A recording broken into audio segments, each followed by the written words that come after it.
Entrepreneurs and startup companies. Amazon now is a very large company. We are involved with very large companies, and there's this idea that if you want to be an entrepreneur, you should drop out from college, start your own company. Whilst if I look at my own experience, luckily I did not drop out from college and start my own company when I was studying engineering here, and I ended up working for a very large company back then, which was General Electric, where I did learn how to work, where I had colleagues from many different places who had a lot to teach me. And I was wondering if you had a different path than dropping out from college and starting your own company. If there are multiple paths, and if working for big companies is also not exciting, and within a large company, you could still be entrepreneurial. So there's a lot packed in there, and I'll tell you my view on this is that it is possible to, be 18, 19, 20 years old, drop out of college, and be a great entrepreneur.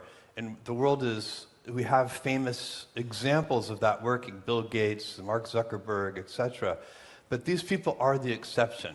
I always advise to young people, go work at a best practices company somewhere where you can learn a lot of basic fundamental things. How to hire really well, how to interview, etc. There's a lot of stuff you would learn in a great company that will help you. And then there's still lots of time to start a company after you have absorbed. It increases your odds, in my opinion. I started Amazon when I was 30, not when I was 20.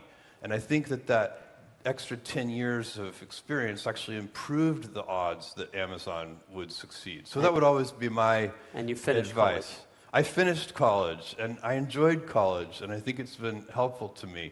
And then I went on and I worked for a really great company called D.E. Shaw & Co., where I learned a tremendous amount there. And working. And by the way, as you mentioned, when you're inside a big company, you can be entrepreneurial. Big companies need mavericks. They need people to lift them up and make them see new things. And it's up to the leadership of big companies, good companies, best practices companies, when they get larger, they defend their mavericks. They don't eject them. They figure out how to support them and keep them, driving change inside the company. Because really, most big companies get comfortable, and the mavericks cause discomfort. And so it's easy to keep them away and kind of drive them out, but you'll lose so much that way. At Amazon and at Blue Origin, we're very careful to keep our mavericks. And I think this is really important, Jeff, because what we're trying to do here is show the future, both from new companies who start, but companies also who transform and evolve. Yeah. And being clear that working for our companies, for Amazon, for Stellantis, for Blue Origin, for Ferrari, for CNH, is exciting.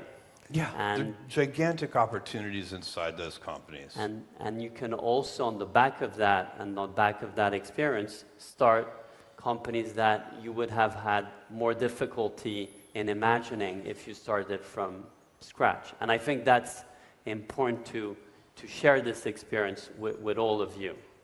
And among the